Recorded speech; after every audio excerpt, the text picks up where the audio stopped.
बीवी हो तो ऐसी। एक बादशाह अपने महल के छत पर टहल रहा था। टहलते टहलते उसकी नज़र महल के नज़दीक घर की छत पर पड़ी, जिस पर एक बहुत खूबसूरत औरत कपड़े सुखा रही थी। बादशाह ने अपने एक बांदी को बुलाकर पूछा, किसकी बीवी है यह? बांदी ने कहा, बादशाह सलामत, यह आपके गुलाम फिरोज की बीवी है। बादशाह नीचे उतरा। बादशाह पर उस औरत के हुस्न जमाल का सहर सा छा गया था। उसने फिरोज को बुलाया। फिरोज हाजिर हुआ तो बादशाह ने उससे कहा, फिरोज, हमारा एक काम है।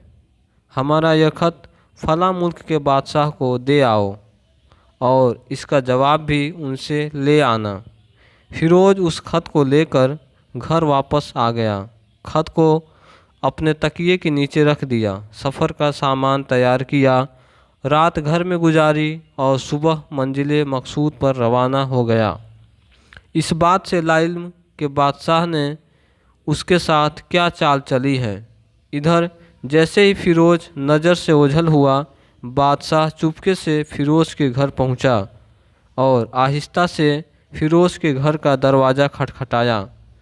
फिरोज की बीवी ने कहा, कौन है? बादशाह ने कहा, मैं बादशाह हूँ, तुम्हारे संहर का मालिक। तो उसने दरवाज़ा खोला। बादशाह अंदर आकर बैठ गया। फिरोज की बीवी ने हैरान होकर कहा, आज बादशाह सलामत यहाँ हमारे गरीब खाने में? बादशाह ने कहा, मैं यहाँ मेहमान बनकर आया हूँ। फिरोज की बीवी ने बादशाह का मतलब समझकर कहा, मैं अल्लाह की पनाह चाहती हूँ आपके इस तरह आने से, जिसमें मुझे कोई खैर नज़र नहीं आ रही। बादशाह ने गुस्से में कहा, ऐ लड़की, क्या कह रही हो तुम? शायद तुमने मुझे पहचाना नहीं। मैं बादशाह हूँ, तुम्हारे संहर का मालिक। फिरोज की बीवी ने कहा, बादशाह सलामत, मैं जानती हूँ कि आप ही बादशाह हैं, लेकिन बुजुर्ग कह गए हैं, शेर को अगरचे जितनी ही भूख लगी हो, वह मुर्दार तो नहीं खाना शुरू कर देता। और कहा, बादशाह सलामत, तुम उस कटोरे में पानी पीने आए हो जिसमें तुम्हारे कुत्ते ने पानी पिया है।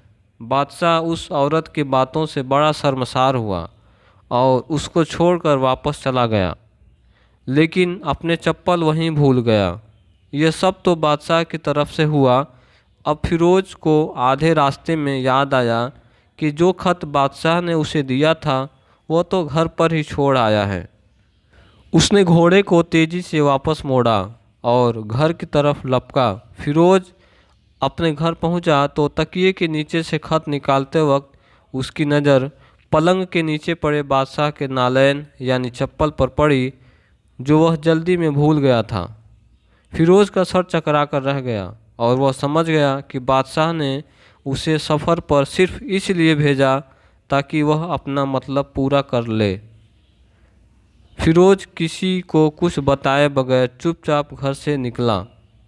खत लेकर वह चल पड़ा और काम ख़त्म करने के बाद बादशाह के पास वापस आया तो बादशाह ने उसे इनाम के तौर पर 100 दिनार दिए। फिरोज दिनार लेकर बाजार गया और औरतों के इस्तेमाल के कीमती कपड़े और कुछ तोहफ़े भी खरीद लिए।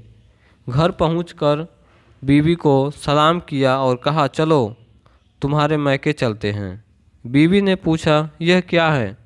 कहा, बादशाह ने इनाम दिया है और मैं चाहता हूँ कि तुम यह पहनकर अपने घर वालों को भी दिखाओ।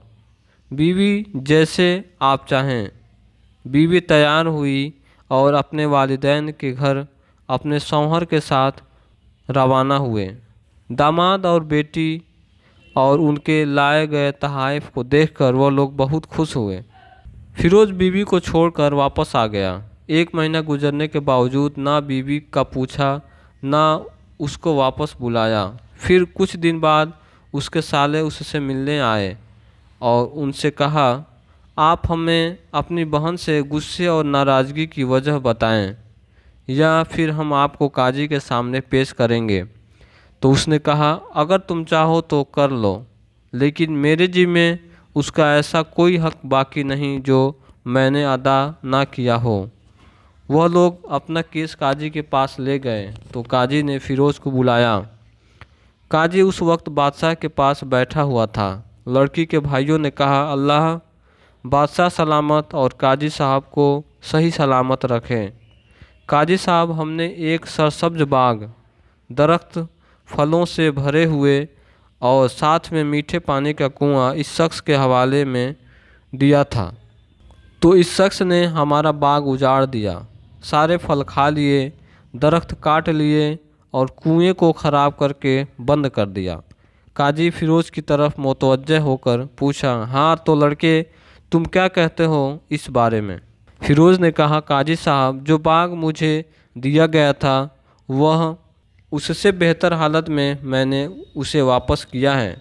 काजी ने पूछा, क्या इसने बाग तुम्हारे हवाले वैसे ही हालत में वापस किया है जैसे पहले था? उन्होंने कहा, हाँ वैसे ही हालत में वापस किया है, लेकिन हम उनसे बाग वापस करने की वजह जानना चाहते हैं। काजी ने कहा, हाँ फिरोज़, तुम इस बारे में क्या कहना चाहते हो? फिरोज़ ने कहा, काजी साहब, मैं बाग किसी बुग़्ज़ या नफ़रत की वजह से नहीं छोड़ा, बल्कि इसलिए छोड़ा कि एक दिन जब मैं बाग में आया तो उसमें मैंने शेर के पंजों के निशान देखे, तो मुझे खौफ हुआ कि शेर मुझे खा जाएगा। इसलिए शेर के इकराम की वजह से मैंने बाग में जाना बंद कर दिया। बादशाह, जो टेक लगाए हुए यह सब कुछ सुन रहा था, उठकर बैठ गया और कहा, फिरोज़, अपने बाग की तरफ अमन और मुतमईन होकर जाओ। अल्लाह की कसम, इसमें कोई शक नहीं कि शेर तुम्हारे बाग आया था, लेकिन वह वहाँ पर ना तो कोई असर छोड़ सका, ना कोई पत्ता तोड़ सका और ना ही कोई फल खा सका। वह वहाँ पर थोड़ी देर रहा और मायूस होकर लौट गया, और खुदा की कसम, मैंने कभी तुम्हारे जैसे बाग के गिर्द लगे मजबूत दीवारें नहीं देखी। फिरोज़ अपने घर लौट आया, अपनी बीवी को भी वापस ले लिया। ना तो काजी को पता चला और ना ही किसी और को कि माजरा क्या है। क्या खूब बेहतर है अपने अहल व अयाल के राज को छुपाना कि लोगों को पता ना चले, अपने घरों के भेद किसी पर जाहिर ना होने दें। वीडियो अच्छा लगे तो लाइक करें, कमेंट करें, शेयर करें और इस तरह के और भी वीडियो हासिल करने के लिए इस चैनल को ज़्यादा से ज़्यादा सब्सक्राइब करें। आप तमाम लोगों का बहुत बहुत शुक्रिया होगा।